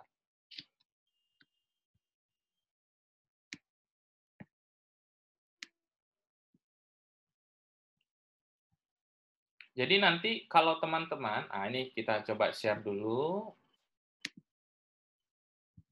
Nah, inilah SKKNI. Nah, teman-teman nanti kalau menjadi seorang trainer mengacu kepada CBT, ya, Training Based Kompetensi, Training Kompetensi Based Training CBT, ya. Ini adalah Keputusan Menteri Tenaga Kerja nomor 161 ya tahun 2016 ya. Nah, di sini nanti ada ditandatangani oleh Pak Hanif Dakiri. Kemudian nanti kita, ini adalah tim penyusun daripada SKKNI tersebut, rumusan daripada SKKNI. Ya, nah, di sini ada. Nah, ini adalah elemen kompetensi atau unit kompetensi untuk menjadi seorang trainer. Ini adalah unit kompetensi, ada 1 sampai 19, lebih kurang ada 47 unit kompetensi yang harus teman-teman penuhi untuk sebagai SKKNI Master Trainer. Nah, nanti kita akan berkutik dengan yang namanya, ada namanya kode unit kompetensi, ada judul unit kompetensi, ada deskripsi.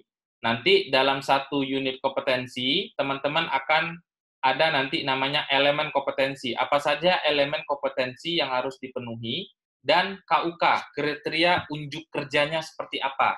Bagaimana kita membuat suatu KUK. KUK ini nanti akan connect ke dalam metric training atau silabus training itu sendiri, ya, dalam membuat itu. Kemudian nanti ada beberapa, katakanlah ada 8 unit kompetensi.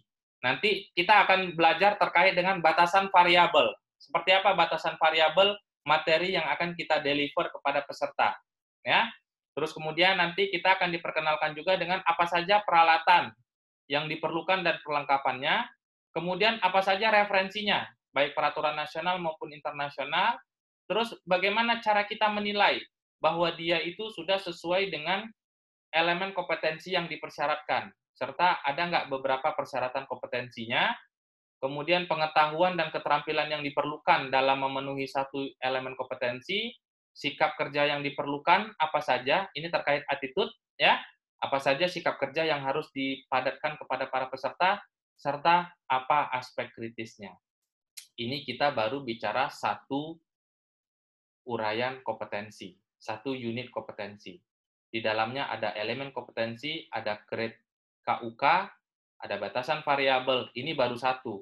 Kalau teman-teman ngambil TOT, kita akan bedah sampai 47. Bagaimana cara membaca KUK itu sendiri. Lebih kurang, kalau kita bicara SKKNI 161, kita akan membelah hampir 292 halaman. Nah, mungkin untuk sharing malam ini, saya nggak bisa membawakannya karena waktu, karena sebagai seorang trainer, kita harus menempuh jam pelajaran sekitar 24 jam pelajaran. Ya. Nah, jadi kalau teman-teman mengambil TOT BNSP, nanti kita akan banyak belajar tentang elemen kompetensi, kriteria unit kompetensi, batasan variabel, dan bagaimana cara membuatnya. Oke, kita coba satu-satu. Ini adalah kode unitnya. Jadi teman-teman sebagai seorang trainer harus mampu memastikan lingkungan kerja berjalan dengan aman. Nanti kita akan lihat apa saja elemen kompetensi daripada kode unit ini, apa saja ininya yang diminta, elemen kompetensi, kriteria unit kerja, sikap kerja, alat, bahan, materi, dan semuanya akan kita buat nanti. Kemudian keterampilan kedua, ini kode unitnya P859011, judul unitnya adalah menyusun program pelatihan. Apa amanatnya? Unit kompetensi ini mencakup persyaratan yang berhubungan dengan pengetahuan, keterampilan, sifat kerja yang dibutuhkan seseorang untuk menyusun program pelatihan. Jadi teman-teman nanti harus mampu membuat dan merancang serta menyusun suatu program pelatihan. Nah, ketika nanti teman-teman ikut TOT, BNSP, maka teman-teman akan kita ajarkan terkait ini. Seperti itu ya. Berikutnya, keterampilan ketiga adalah mengelola bahan pelatihan. Nah, ini kode unitnya P854900-03101. Unit ini merupakan kompetensi yang berhubungan dengan pengetahuan, keterampilan, sikap kerja dalam mengelola bahan pelatihan, mencakup buat, menyiapkan, mendistribusikan penggunaan bahan, dan membuat laporan. Jadi, dalam membuat suatu training, apa-apa saja bahan yang kita perlukan untuk mendeliver training itu. Berikutnya, unit kompetensi berikutnya adalah P854900-3201. Jadi nanti mengelola media pelatihan. Nah, kalau tadi bahan, nah ini unit ini bicara bagaimana nanti teman-teman mengelola media apa saja yang diperlukan untuk teman-teman mendeliver training itu. Bagaimana cara mengidentifikasi media-media apa saja. Nanti kita ajarkan juga di sini. Seperti itu ya. Berikutnya, mengelola peralatan. Nah, jadi tadi bahan, media, dan peralatan. Jadi di dalam perencanaan itu, teman-teman sudah tahu, oh alat yang saya gunakan ini, tidak lagi bercerita, oh ada ini nggak? Apar nggak? Oh harusnya kita ada apar ya? Nggak boleh seperti itu. Trainer yang kompeten sudah dari awal mengidentifikasi. Makanya salah satu syarat daripada SKKNI adalah dia yang mampu mengelola, ya, dia yang mampu mengelola peralatan pelatihan. Jadi teman-teman akan diajarkan bagaimana mengelola peralatan pelatihan itu sendiri. Unit berikutnya adalah P854900-01601, merencanakan penyajian materi. Nah, ini kita akan menyusun RPP atau silabus atau metrik trainingnya nanti. Unit ini berhubungan dengan pengetahuan, keterampilan, sikap kerja dalam merencanakan penyajian materi. Jadi kita udah buat nih, aspek skill apa yang perlu dia dapatkan dari satu elemen kompetensi dan satu unit kompetensi, kerangka ukur kerja KUK. Kemudian elemen kedua, SKA-nya apa, skill, knowledge, dan attitude apa saja yang perlu dia ketahui dan lainnya sampai seperti itu ya. Itu terkait dengan merencanakan penyajian materi pelatihan. Dan berikutnya, unit kompetensi berikutnya yang paling terakhir adalah P854900-01017, melaksanakan pelatihan tatap muka. Jadi pada saat teman-teman mengambil TOT, nanti teman-teman akan diajarkan juga bagaimana melaksanakan pelatihan tatap muka itu sendiri. Itu dari saya. Jadi Mbak Aida, silakan kita coba tanya jawab dulu karena materi saya sudah tinggal sedikit lagi. Baik, terima kasih Pak Jeffrey. Mungkin untuk tanya jawab session kedua, mungkin dari Bapak Ibu sekalian ada yang ingin bertanya langsung kepada Pak Jeffrey. Silahkan, raise hand, akan saya buka mic-nya.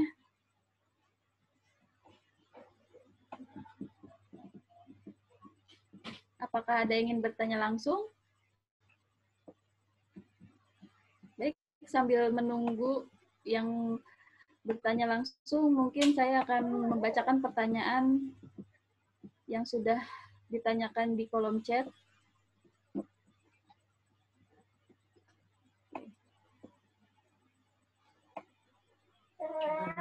Nah, dari Pak Tuhu Uboyo Wicaksono, Pak. Ya.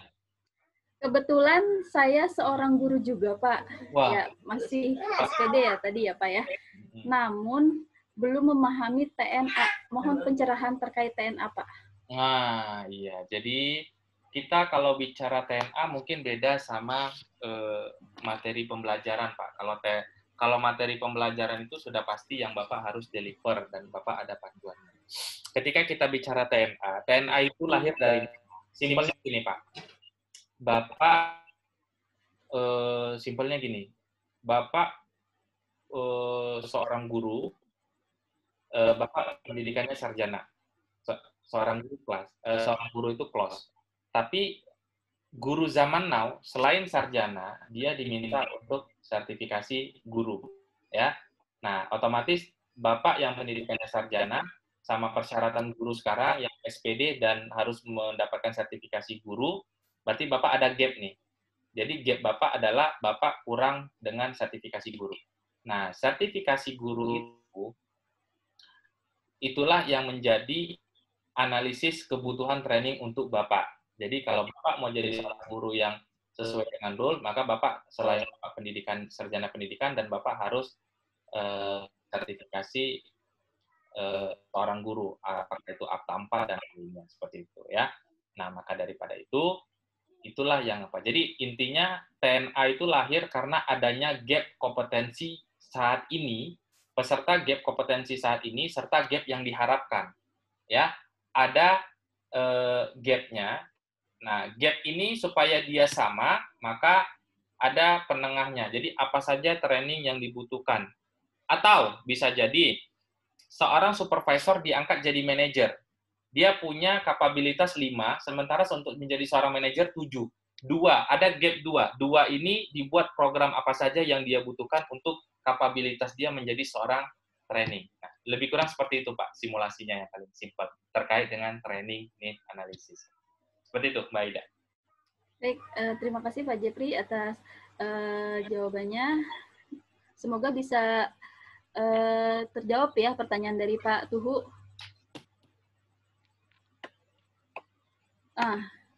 Masih ada satu lagi nih Pak, dari pertanyaan, kebetulan ini dari partner saya Pak Agung. Oh, Pak Agung, partner di rumah tangga atau partner apa? Partner di PT sebelumnya, Pak. Oh, siap. Oke, tadi ya, saya salah gitu. Harus jelas dulu kan. Untuk bisa ikut sertifikasi trainer, apakah harus sarjana? Bagaimana jika seseorang yang sudah punya pengalaman di bidang tertentu dan ingin ikut uji kompetensi untuk menjadi trainer, apakah bisa, Pak? Nah. Pada dasarnya ibarat kata pepatah itu di mana bumi dipijak, di situ langit dijunjung. Aturannya itu ada dalam SKKNI, ya minimal pendidikan D3 dan lainnya. Maka daripada itu kita mengacu ke sana saja. Bisa tidaknya dibantu, ada persyaratan kompetensi yang harus dipenuhi. Jadi intinya kita akan coba mereview kembali amanat SKKNI. Kalau untuk TOT BNSP level 3, minimal D3, Bapak. Tapi kalau untuk sertifikasi yang lain, mari kita duduk cerita sambil minum kopi luwak, supaya lebih enak kita mengidentifikasinya. Seperti itu, Mbak Ida. Oke, terima kasih Pak Jeffrey Imron. Selanjutnya, Pak, pertanyaan dari Pak Hasdar Saipem nih, Pak. Oh, Pak Hasdar Saipem. Ya, itu teman kita itu. Ini iya. YouTubers kita, gimana? Oke. Ada berapa training TOT, Pak? Karena ada yang berasal dari Kemenaker, dari SKKNI, dan BNSP. Dan kenapa meski skema level 3? Oke. Silahkan Pak Jeffrey dijawab. Ada berapa skema training? Oke. Kemenaker ada TOT yang dikeluarkan oleh ALP K3I. TOT dari Kemenaker tidak dikeluarkan oleh lembaga sembarangan, dan hanya dikeluarkan oleh ALPK3I. Siapa itu ALPK3I? Asosiasi PJK 3 seluruh Indonesia. Jadi dengan kata lain, untuk mengikuti training TOT Kemenaker sangat-sangat sulit, karena kita menunggu jadwal dari ALPK3I. Kemudian, training kedua itu dari BNSP. Nah, BNSP itu SKKNI. SKKNI, jadi dalam training BNSP kita mengacu kepada SKKNI, training TOT BNSP. Pak, apa bedanya? Saya cuma bilang sama, tidak ada beda antara SKKNI dan Kemenaker RI, karena semuanya mengacu kepada SKKNI, Standar Kompetensi Kerja Nasional Indonesia. Tidak ada bedanya. Yang beda hanya instansi yang mengeluarkan. Yang satu dikeluarkan oleh Dirjen PNK 3, yang satu dikeluarkan oleh Badan Nasional Sertifikasi Profesi melalui TUK dan Lembaga Sertifikasi Profesi. Seperti itu, Mbak Aida. Jadi hanya ada dua di Indonesia, BNSP dan Kemenaker. Apa bedanya? Sama-sama memberikan lisensi untuk seseorang sah mengajar dan legal menjadi pengajar di Republik ini. Seperti itu, Mbak Aida. Terima kasih jawabannya Pak Jeffrey. Semoga Oh, bisa... satu lagi. Kenapa level 3? Karena level 3 itu pemula. Kan kita juga nggak bisa tiba-tiba baru lahir langsung sarjana. Maka daripada itu, SKKNI itu ada muda, madya, baru utama. Jadi kalau dalam TOT, awalnya itu adalah level 3. Nanti naik ke level 4, nanti naik lagi ke level 5, sampai level 6, Certified Master Trainer. Seperti itu, Mbak Ida. Jadi diawali dengan level 3 ya, Pak ya? Dasarnya itu level 3. Dengan level 3. Diawali dengan level 3. Kalau dari 0 kan SPBU ya, Mbak ya. Baik, semoga terjawab ya pertanyaan dari Pak apa tadi? Pak Saipem ya? Ya. Saya ingatnya Saipem gitu ya. Saipem, ingatnya Saipem, Pak. Ya. Nah, ini sepertinya ada yang... Ini Pak, pertanyaan dari Pak Rudian SE, Pak.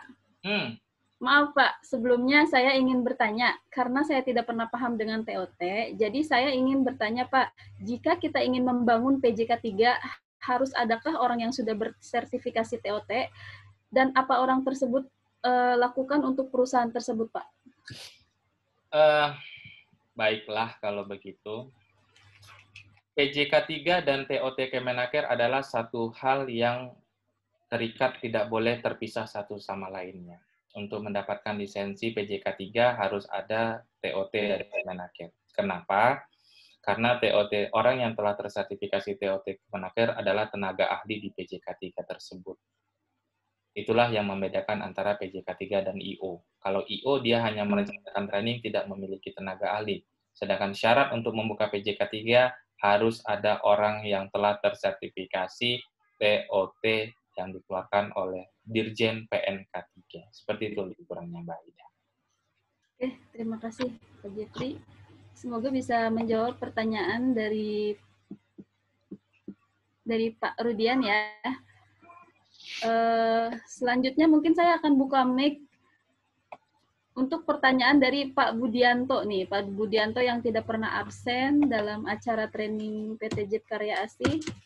Mungkin Mbak Ida kenal karena ada hubungan atau gimana? Kenal karena selalu hadir Pak di training ini Pak. Pak Budianto ini tidak pernah absen. Saya takut salah persepsi, makanya saya luruskan Mbak Ida. Ya. Silakan Pak. Mungkin kepada Pak Budianto dipersilahkan bertanya langsung kepada Pak Jeffrey. Selamat malam Mbak Ida, Pak Jeffrey. Ya, selamat malam Pak Budi. Pak, ingin tanya nih, kalau misalnya kita mau saat training berhadapan dengan pertanyaan yang tidak bisa kita jawab nih Pak. Ya. Kit-kit apa saja Pak yang kita harus membuat nih Pak? Oke. Supaya sesi training kita nggak beku, kaku, terus orang pun menjudge kita seperti apa gitu. Terima kasih. Oke, siap. Ya, memang terkadang dalam kita menjadi trainer itu ada hal-hal seperti itu, termasuk tadi tipikal peserta. Salah satunya adalah berpandangan negatif dan terkadang mencoba-coba kompetensi kita atau pengetahuan kita ya. Tipsnya gimana? Ingat, kembali ke awal. Trainer itu adalah fasilitator. Ketika kita nggak bisa, coba kita lempar ke peserta lain. Itu yang pertama. Ketika kita nggak bisa, lempar ke peserta yang lain. Kalau peserta lain pun yang nggak bisa, baik Bapak, pertanyaannya saya simpan dulu, mungkin nanti atau esok hari saya akan jawab kembali ke Bapak. Seperti itu aja Pak, hanya 2 itu aja Pak yang perlu kita lakukan.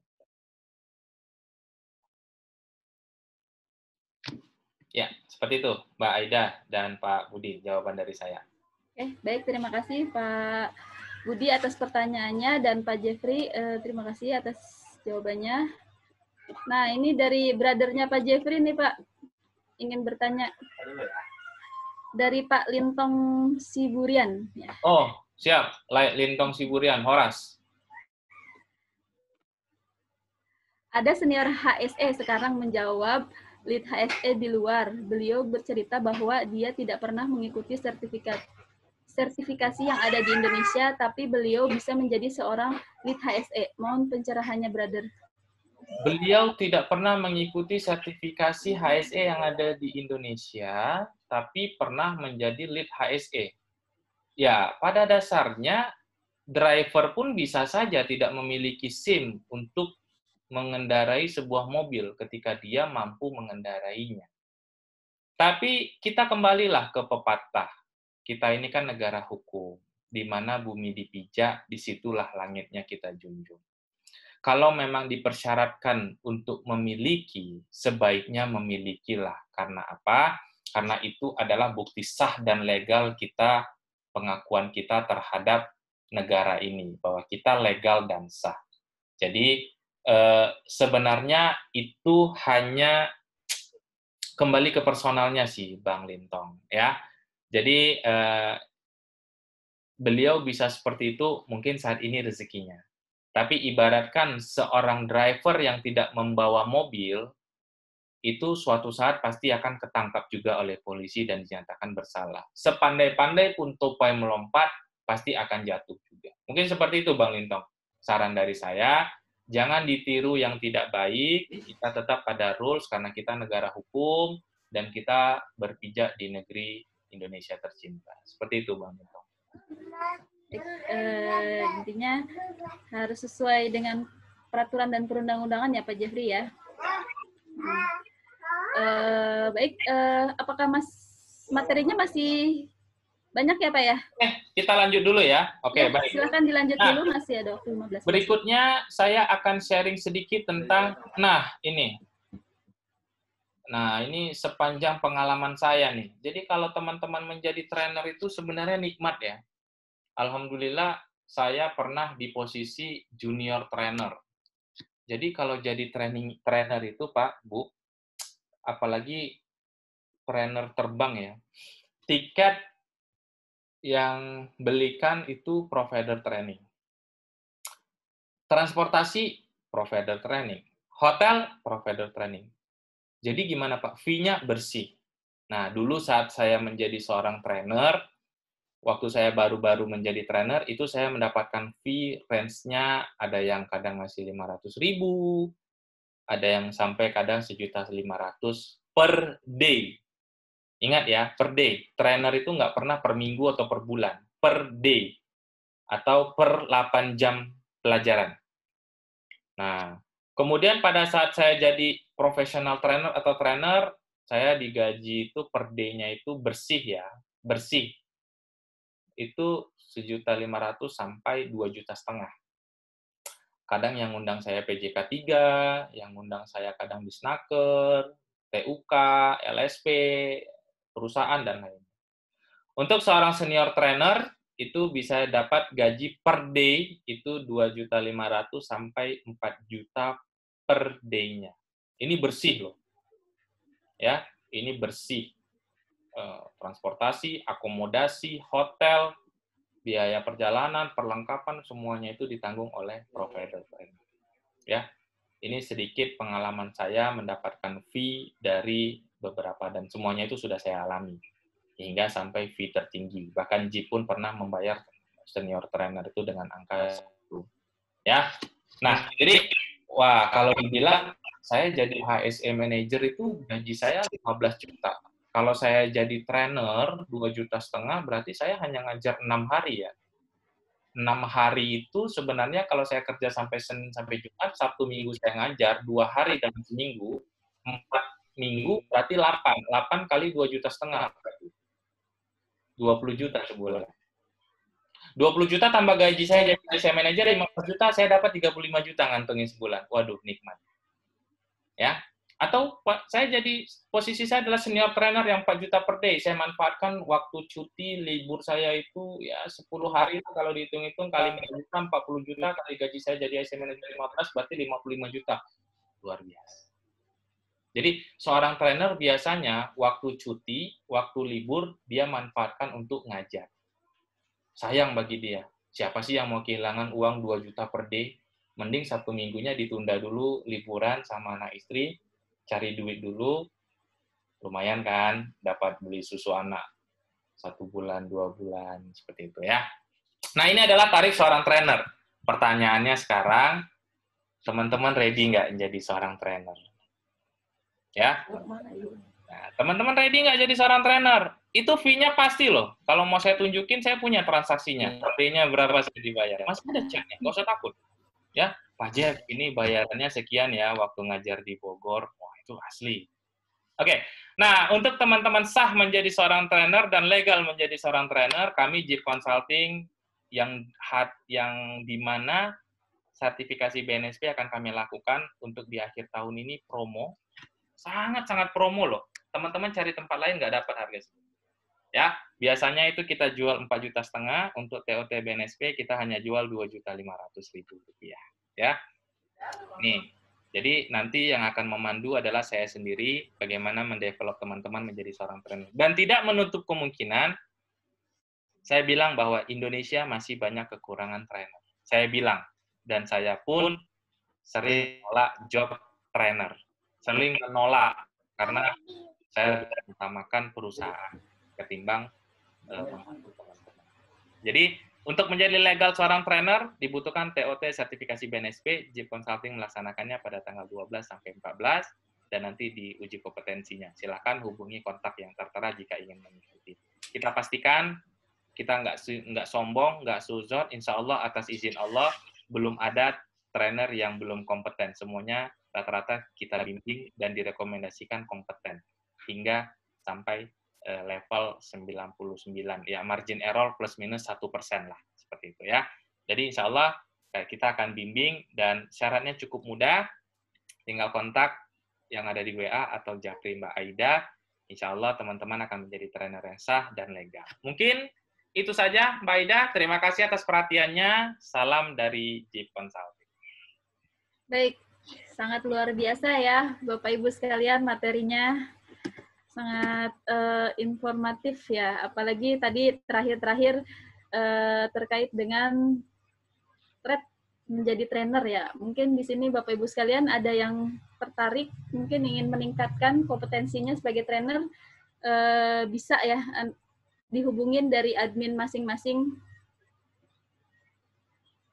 Oke, masih ada waktu sekitar 10 menit. Pak Jeffrey, apakah kita bisa buka sesi tanya jawab kembali? Silakan Mbak Aida. Baik. Oke. Sekarang di sini masih belum ada yang raise hand ya, Bapak Ibu. Mungkin dari tadi yang berseragam kuning, mungkin ada yang ingin ditanyakan, silahkan adik-adik sekalian. Oh iya, satu lagi Mbak Aida. Training BNSP ini kita lakukan online ya. Jadi dari manapun teman-teman berada, itu bisa ngikut. Jadi tidak offline. Karena kita pandemi COVID-19, kita lakukan online, full online, di klubnya online, dan asesmennya online. Jadi tidak ada ketemu muka, dan tidak harus ke Jakarta. Jadi teman-teman bisa mengikuti dari manapun, yang penting bisa ikut Zoom, dan mengikuti jam pelajarannya. Tidak ada offline. Online semuanya, sampai asesmennya pun nanti online. Seperti itu Mbak Aida, saya tambahin. Takutnya pada miss ya. Ya, terima kasih atas tambahannya Pak Jeff. Kebetulan tadi juga di chat ada yang bertanya apakah offline. Oke. Baik.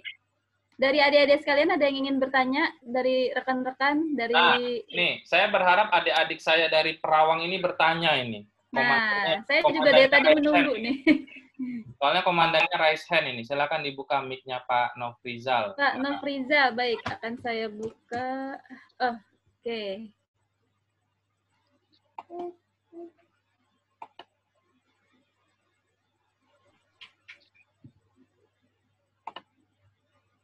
Silakan Pak Nofrizal.